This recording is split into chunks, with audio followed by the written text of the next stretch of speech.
മഹാനായ അബൂബക്കർ സിദ്ദീഖ് റളിയല്ലാഹു അൻഹു പ്രവാചകൻ സല്ലല്ലാഹു അലൈഹി വസല്ലമയുടെ വഫാത്തിന് ശേഷം ഭരണത്തിലേറിയ ഉടനെ സംസാരിക്കുന്ന ഒരു സംസാരം നമുക്ക് ചരിത്രത്തിൽ കാണാൻ സാധിക്കും. ഒരുപാട് ആമുഖങ്ങൾ പറഞ്ഞതിന് ശേഷം അദ്ദേഹം പറയുന്നുണ്ട്, അയ്യുഹന്നാസ്, അല്ലയോ ജനങ്ങളെ, ഇന്നമാ അന മുത്തബിഉൻ വലസ്തു ബിമുബ്തദിഇൻ. അല്ലയോ ജനങ്ങളെ, ഞാൻ ഒരു മുത്തബിആണ്. അള്ളാന്റെ റസൂൽ സല്ലല്ലാഹു അലൈഹി വസല്ലമ എന്ത് കൊണ്ടുവന്നോ അത് അതുപോലെ ജീവിതത്തിൽ പകർത്തുന്നവനാണ് ഞാൻ.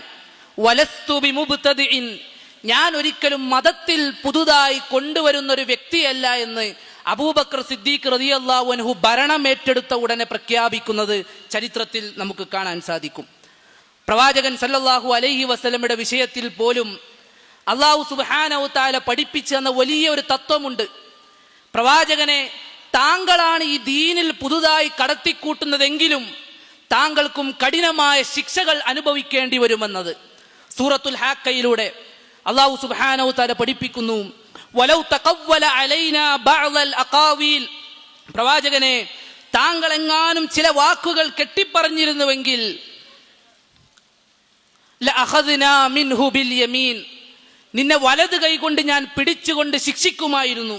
സുമ്മ ലഖതഅനാ മിൻഹുൽ വതീൻ, ജീവനാടിയെ നാം മുറിച്ചു കളയുമായിരുന്നു എന്ന് പ്രവാചകൻ സല്ലല്ലാഹു അലൈഹി വസല്ലമയോട് ഗൗരവത്തോടുകൂടി അല്ലാഹു സുബ്ഹാനഹു തആല താക്കീത് നൽകുന്നത് കാണാൻ സാധിക്കും.